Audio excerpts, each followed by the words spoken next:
ยืนนี่รู้สึกว่าตัวเองยืนเนาะรู้สึกว่ายืนรู้สึกตามลมหายใจเข้าก่อน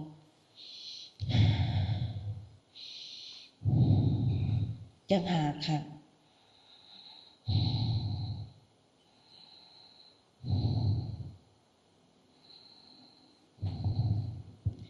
ขันหอดครั้งที่หาเลยให้นึกใส่ตีนข้างขวาเนาะเพื่อให้เขาจำมารู้สึกอยู่สนองข้างขวารู้ตามรู้เหยียบให้เอาแบบนี้ตอนแรกยังไหวก่อนเนาะตอนแรกนี่ต้องไหวรู้สึกรู้สึกรู้สึกรู้สึกรู้สึกรู้สึกรู้สึกรู้สึกรู้สึกรู้สึกรู้สึกรู้สึกรู้สึกรู้สึกรู้สึกรู้สึกรู้สึกถ้าเฮายืนเฮาก็ต้องรู้สึกว่ายืนรู้สึกว่ายืนให้รู้สึกติดตามลมหายใจเข้ารู้สึกติดตามลมหายใจออก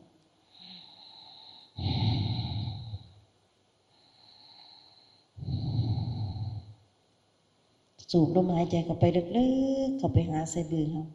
แล้วก็ปล่อยลมหายใจออก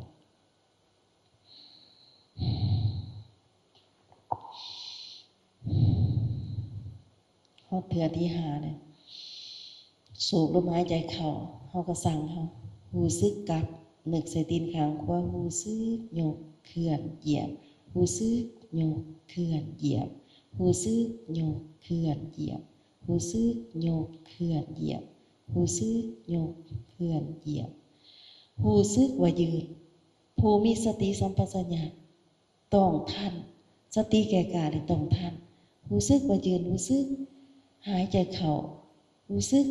ตามลมหายใจออกรู้สึกตามลมหายใจเข้าผู้ฝึกผู้ปฏิบัติต้องเอาใจใส่ต้องให้ได้ทุกขั้นตอนหายใจเข้าหายใจออกหายใจเข้าหายใจออกสูดลมหายใจเข้าไปสบายสบายสบายย่างไปที่แรกเข้าไว้ต่อไปเข้ากับกลางๆต่อไปอีกเข้ากับซาๆเขาเอาแบบสบายสบายย่างแบบธรรมชาติเขาเองบ่ต้องกดบ่ต้องครึ่งเขาย่างกวางก้าวย่างกวางก็ให้หู้ก้าวย่างแคบก็ให้หู้ทกตีนสูงก็ให้หู้ต่ำก็ให้หู้ย่างตรงก็ให้หู้ย่างเซ่ก็ให้หู้คุมความคิดตั้งใจเดินถ้ามีความคิดเกิดขึ้นเขาก็ย่างกันใจก่อนแต่อย่าลับตาเลยถ้าความคิดบ่เกิดเขานึกอยู่ในใจหูซึกหูตามหูซึกยกหูซึกตามหูซึกเหยียบแล้วนึกใส่หูซึกยกหูซึกตามหูซึกเหยียบยืนปึ๊บหูซึกว่ายืนให้เฮาเบิ่งว่าเฮาทันหรือเฮาบ่ทันหายใจเข้าหูซึกหายใจออกหูซึกถ้าเฮายังบ่ทันต้องใส่ใจในการฝึกอยู่ไสก็ฝึกได้อยู่บ้านอยู่เฮือนเฮาก็ฝึกได้อยู่ทุกที่ทุกสถานฝึกได้หมดขอแต่เฮาเอาใจใส่คันเฮาเข้าใจว่าประโยชน์ในการฝึกในการปฏิบัตินี่เฮาจะได้รับประโยชน์สูงสุดจะพาเฮาหลุดเฮาพ้นเฮาสิพอใจคันเฮาเห็นคุณค่าประโยชน์บ่ทันสูงสุดนี่เฮาสิบ่อยากเอาใจใส่หรือว่าถ้าเฮาบ่พิจารณาลงไปให้ละเอียดลึกๆจนมาเข้าใจเฮาก็สิเอาแบบถือเบาถ้าเฮาเห็นถึงอยู่นี่อยู่รอวันตายอยู่นี่อยู่ท่าความตายมาถึงทำหน้าที่รอท่าอาศัยซึ่งกันและกันอาศัยข้าวน้ำอาหารเครื่องกินเครื่องดื่มพืชผักอาศัยหลายสิ่งหลายอย่างค้ำครึงกันในที่สุดความตายก็มาถึงวันหนึ่งความตายมาถึง คันเฮาคิดเห็นว่าลมหายใจบ่เข้าบ่ออกคือความตาย คือผู้ตาย ตัวนี้แหละเฮาสิตื่นขึ้นว่าโอ้ยเฮานี่คือบ่มีหยังห้องขับเฮาสิไปไสเฮาสิเอาหยังพาไป อันใดสิพาเฮาไปเฮาสิรู้จักขึ้นเฮาสิเอาเงินเอาคำพาไปนี่เป็นไปบ่ได้ห่างกายเฮายังสิได้ถูกเผาถูกฝังทรัพย์สินที่เฮามีนี่เอาไปนำบ่ได้ติดตัวไปกับเฮาบ่ได้ตัวเฮาก็ยังเอาไปนำบ่ได้ตัวยืมเอาตัวสมมุติตัวประกอบกันคนเฮานี่มีความทุกข์หลายอย่างแต่บ่เข้าใจว่าสิม่างกองทุกข์นี้ออกด้วยวิธีใดสิเอาอันใดมาตัดความทุกข์สิเอาอันใดมาถอนมาเลิกมาถอนเฮาบ่เข้าใจเฮาก็มีแต่สะสมความทุกข์ให้เพิ่มขึ้นเพิ่มขึ้นความทุกข์นี่งอกงามขึ้นจนมาเต็มบ้านเต็มเมื่อเต็มโลกอดบ่ได้ทนบ่ได้ทุกข์หลายก็น้ำตาไหลให้ออกจมว่าแผ่ความทุกข์แผ่ความผิดพลาดเจ้าของออกไปลามออกไปอันนี้เฮามาเข้าใจเฮามาแผ่บุญแผ่กุศลแผ่คุณงามความดีแผ่ศีลสมาธิปัญญาแผ่วิชาธรรมะแผ่ความรู้ความเข้าใจแผ่ความจริงหลายคนก็อยากช่วยตนเองแต่บ่รู้จักวิธีที่ถูกต้องที่สุดอยากช่วยตนเองก็ไปหากราบหาไหว้หาวิ่งหาพรขอพรขอน้ำเจ้าภูมิเจ้าทีน้ำเหงือกน้ำหนาน้ำสิ่งศักดิ์สิทธิ์เดียวนาอยากช่วยตนเองแต่เอาตนเองไปติดของเอาตนเองไปให้เขาครอบงำเอาตนเองไปให้เขาทำลายเอาตนเองไปเป็นทาสของเขาอยากช่วยตนเองต้องมีการได้ยินได้ฟังได้พินิจพิจารณาต้องขยัน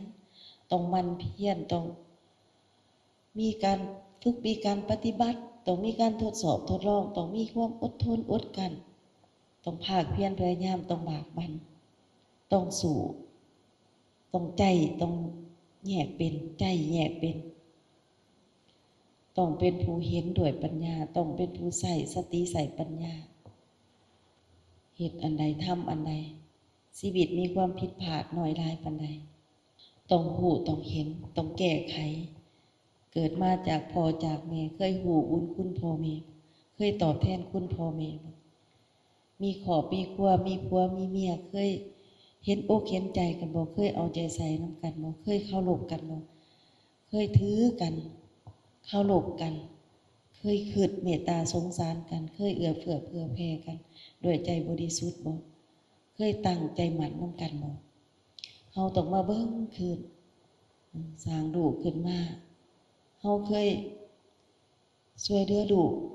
แบบใดในทางถูกหรือทางผิดให้แต่เงินลูกให้แต่โทรศัพท์ลูกดินอยากให้ลูกได้ตามใจเงินก็ป้อนให้ลูกยืนให้ลูกอยู่ตลอดโทรศัพท์ก็แต่งใส่มือลูกให้ลูกนี่รู้เรื่องโลกเรื่องเขาสร้างขึ้นลูกมันบ่รู้จักใจแยกอันใดมันก็เบิ่งไปตามมันเฮาก็มาเบิ่งคืนว่าเคยให้ลูกเคยสอนลูกแบบใดเคยเอาแต่ความความเครียดความหึงความโกรธความแค้นให้ลูกบ่ความลาหึงโมโหโทสะเฮาก็มาเบิ่งว่าเฮาให้หยังแก่ลูกเฮาสอนลูกแบบใดหรือเคยเอาอกเอาใจเกินไปบ่เคยให้ลูกลงเลิกตัวจริงบ่เคยให้ลูกได้ความอดทนอดกลั้นบ่ให้ถึกแดดถึกลมบ่เฮาก็มาเบิ่งว่าสุดท้ายแล้วมันเป็นจังไดเพราะว่าลูกเขาก็มีความใหญ่เติบโตของเขาเขาก็ต้องรู้จักช่วยเหลือเขาก็ต้องได้สู้กับดินฟ้าอากาศเขาก็ต้องได้หาเลี้ยงชีวิตของเขาเขาก็ต้องรู้จักคุ้มครองเขาช่วยเหลือเขาแล้วเฮานี่สวดเอาหมดทุกอย่างบัดพอมันมีกรรมขึ้นมาแล้วไปโทษลูกเฮ เขาก็มาเบิ่งขึ้นว่าเฮาเอาหยังให้ดุเฮาโลเลี้ยงอันใดให้ดุเนาะเฮาให้ความโลเลี้ยงดุแนวใดให้ทางเสียงแนวใดให้ทางความรู้สึกเขาแนวใดให้เขาน้ำอาหารแนวใดเฮาเกินหรือเฮาดุดเฮาก็มาเบิ่งกับญาติกับมิตรกับพี่กับน้องกับเพื่อนร่วมโลกเฮาก็มาเบิ่งกับหน้าที่การงานเฮาก็มาเบิ่งการค้าธุรกิจการทำหน้าที่ผิดพลาดเห็นแก่ได้เห็นแก่เอากำไรร้ายเกินไปบ่มีใจขดเดี่ยวบ่ซื่อบ่ตรงเฮาก็มาเบิ่งสำรวจกวดกามีความโกรธแค้นมีความขุ่นเคืองใจมีแต่ความเสียอกเสียใจบ่ในใจเฮาโทษผู้นั้นตีผู้นี้บ่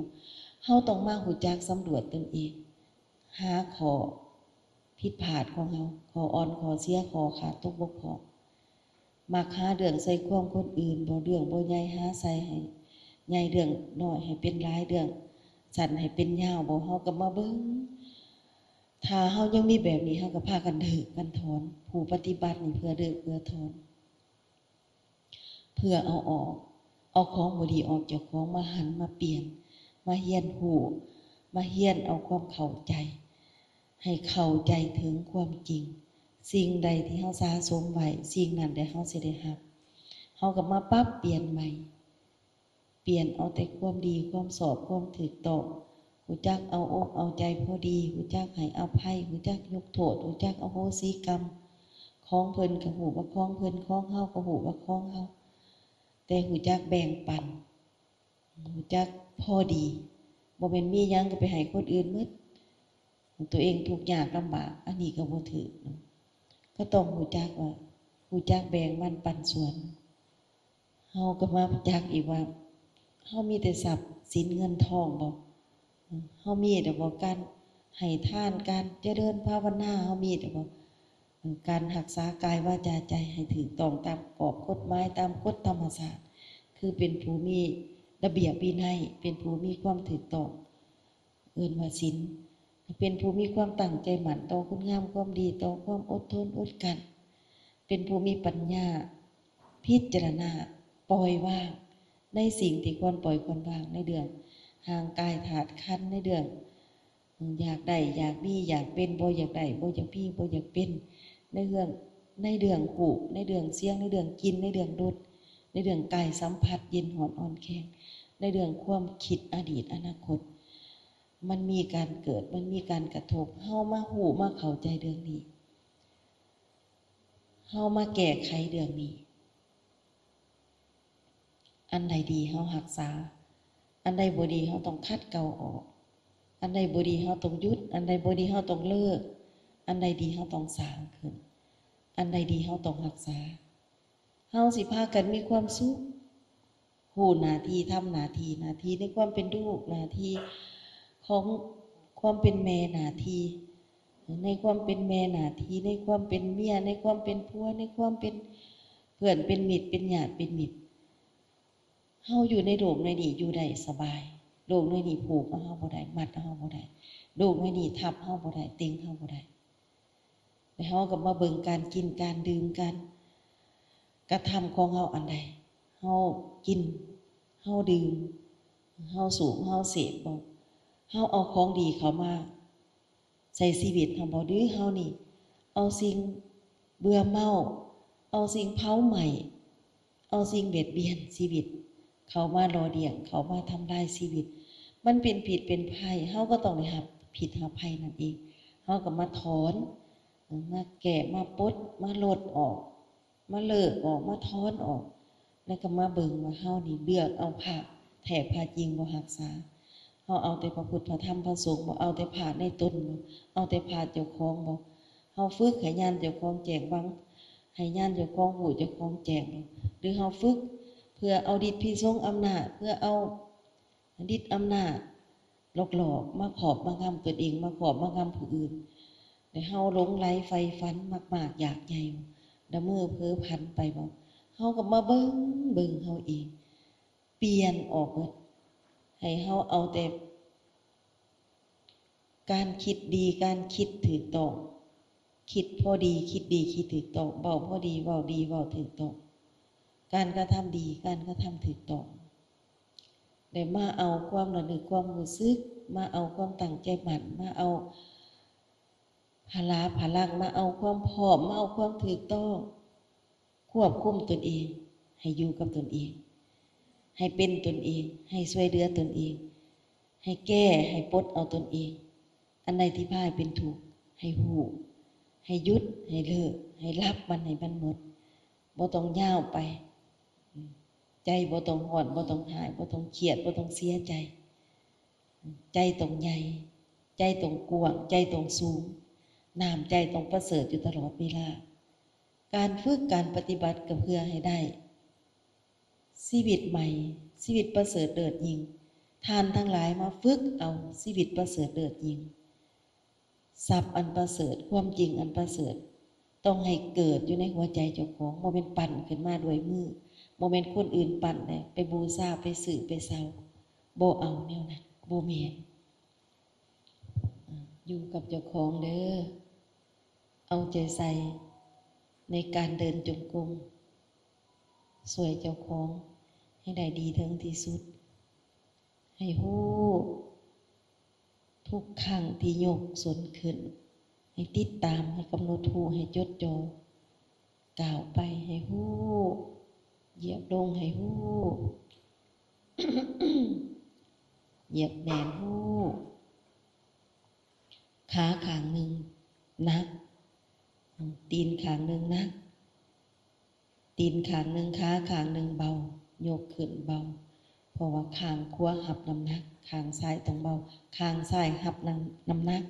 ข้างขวาต้องเบาเฮาเบิ่งว่าตีนเฮาลอยอยู่อากาศเฮาก็เบิ่งข้างขวาเหยียบลงข้างขวาหับน้ำหนักข้างซ้ายยกยางเหยียบตอนโยกยางข้างซ้ายเบาเจ้าของเห็นตีนเจ้าของขึ้น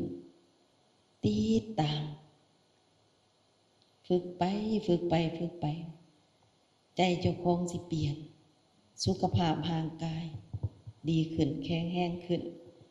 เราเคยเห็นกันมา10 กว่าปี20 ปีแล้วเนาะการฝึกการปฏิบัติให้ผลได้จริงขอยืนยันต่อชาวโลกขอยืนยันต่อทุกคนว่าได้ผลจริงสุขภาพดีแข็งแรงขึ้นใจดีขึ้นใจเย็นขึ้นความหอนลดลงปล่อยวางได้วางถือวางเป็นถ้าปฏิบัติถือถ้าปฏิบัติดีถ้าปฏิบัติตรงถ้าปฏิบัติเพื่อหูธรรมเพื่อออกจากทุกข์ปฏิบัติสมควรแก่ธรรมเฮาจะวางเป็นบ่เป็นวางทุกสิ่งทุกอย่างอันใดก็ว่างบ่เป็นมันก็บ่เย็นมันก็หอนคือเก่าว่างบ่เข้าที่เข้าทางมันก็หนักคือเก่าต้องเข้าใจต้องใจแยกได้ต้องใส่สติปัญญาผู้ปฏิบัติปฏิบัติเอาปัญญาสรุปลงนี่คือปฏิบัติเอาปัญญาปัญญาหลายคนมีปัญญาแต่ว่าปัญญาทางหาเงินปัญญาทางหาทรัพย์ปัญญาทางโลกปัญญาเฮียนหูปัญญาตามหลักสูตรแต่ปัญญาเข้าถึงตัวเองต้องได้มาฝึกมาปฏิบัติก่อนสิฝึกสิปฏิบัติก็ต้องได้ยินได้ฟังได้ยินได้ฟังแล้วก็ต้องเอาไปพินิจพิจารณาเอาไปพินิจพิจารณาแล้วก็ต้องลงมือทำภาวนาต้องมีการเจริญภาวนาติดตามให้ลมหายใจเข้าติดตามลมหายใจออกต้องพิจารณาให้เห็นกายในกายอยู่เป็นประจำให้มีความเพียรอยู่ตลอดเผาความบ่ดีของเราความเศร้ามองความโกรธความแค้นความหายความหึงต้องถอนความพอใจหรือบ่พอใจออกจากหัวใจต้องมีความรู้สึกมีความระลึกถอนความพอใจหรือบ่พอใจออกจากโลกธาตุทางกายหัวใจเฮาเองโลกธาตุทางกายโลกทางหัวใจออกให้ได้ให้หมดพิจารณาเห็นความสุขความทุกข์ให้มีความรู้สึกมีความระลึกทีต่อเนื่องอย่างลงไปถอนความพอใจหรือความบ่พอใจออกจากโลกธาตุทางกายหัวใจให้ได้ให้หมดให้เกลี้ยง พิจารณาเห็นจิตในจิตอยู่เป็นประจำให้มีความเพียรเครื่องเผาบาปเผากรรมเผาความบ่ดีเผากิเลสความหายความโกรธความโลภความหลงความเศร้าหมองเสนียดจังไรทั้งหลายเผาออกให้มันเบิดมันเกลี้ยงให้มีความรู้สึกมีความระลึกถอนความพอใจหรือความบ่พอใจออกจากหัวใจโลกธาตุห่างกายที่ธรรมศาสตร์ปั่นขึ้นบ่แม่นเฮาเห็นนี่เพียงแต่เป็นธาตุตามธรรมศาสตร์การเกิดธรรมศาสตร์เกิดแต่ขอให้เกิดในทางดีทางสองเกิดเป็นยักษ์เป็นผีเป็นมารอย่าให้เกิดไปตามอารมณ์อาการอย่าให้เกิดปิดทางเกิดในทางความโมโหบ่แจ้งบ่ให้มันเป็นความเกิดตามความคิดปรุงแต่งพิจารณาเห็นธรรมในธรรมอยู่เป็นประจำให้มีความเพียรเครื่องเผากิเลสมีความรู้สึกมีความระลึกถอนความพอใจหรือความบ่พอใจออกจากโลกธาตุทางกายออกจากหัวใจออกจากทุกสิ่งทุกส่วนทุกภาคส่วนบ่ให้เหลือบ่ให้ขาดให้เฮาเป็นผู้เบาสบายหายทุกข์พ้นจากทุกข์ตอนยังมีลมหายใจตอนใจขาดมีทรัพย์รับประกันทรัพย์ที่เฮาหาไว้ห้องหับชีวิตเฮาไปไสไปสู่ธรรมชาติไปสู่ความหลุดพ้นนี่แหละผลการฝึกผลการปฏิบัติหากตนเองต้องช่วยตนเองให้เบิ่งตนเองให้ออกบอกตนเองให้ถือหลักถือทางเดินออกจากทุกข์สู่ให้ผ่านอุปสรรคต่างๆนานาผ่านให้ได้เฮาจึงสิไปถึงจุดหมายปลายทางคือความพ้นจากการเวียนว่ายตายเกิดการเวียนเกิดเวียนตายก่อนใจขาดเกิดทางหัวใจตอนใจขาดก็ไปรับผลของกรรมเฮาหูจักเลยต้องตัดออกได้ต้องตัดเองต้องตัดเป็นต้องโยนขึ้นต้องตัดเป็นต้องหูจักโยนถิ่มหูจักโยนขึ้นต้องหูจักปล่อยวางตัณหาทั้งสามในความยินดีพอใจในความกำหนัดในความเพลิดเพลินในอารมณ์นั้นในหูในเสียงในกลิ่นในรสในกายสัมผัสในใจนึกคิดในความอยากได้อยากมีอยากเป็นในความมีแล้วบ่อยากมีเป็นแล้วบ่อยากเป็นมีแต่การปฏิบัตินี่สามารถกำจัดออกได้บ่ให้มีที่พึ่งบ่มีที่อาศัยของตัณหาถ้าบ่มีการฝึกบ่มีการปฏิบัตินี่เฮาเกิดมาเป็นคนสิเป็นแต่คนก็ยังบ่ได้เป็นตัณหาเป็นสัตว์นรกโมกใหม่อยู่ในกายในใจของเฮาเป็นนั่นเป็นนี่เป็นไปตามฤทธิ์พิษสงอำนาจเป็นไปตามความโมโหบ่แจ้งอย่าอยากเป็นแนวนั้นมันให้มาเป็นผู้รู้ผู้เข้าใจผู้แก้ไขผู้ปล่อยวางถือผู้รุดผู้พ้นจากความโมโหบ่แจ้งจากความบ่เข้าใจ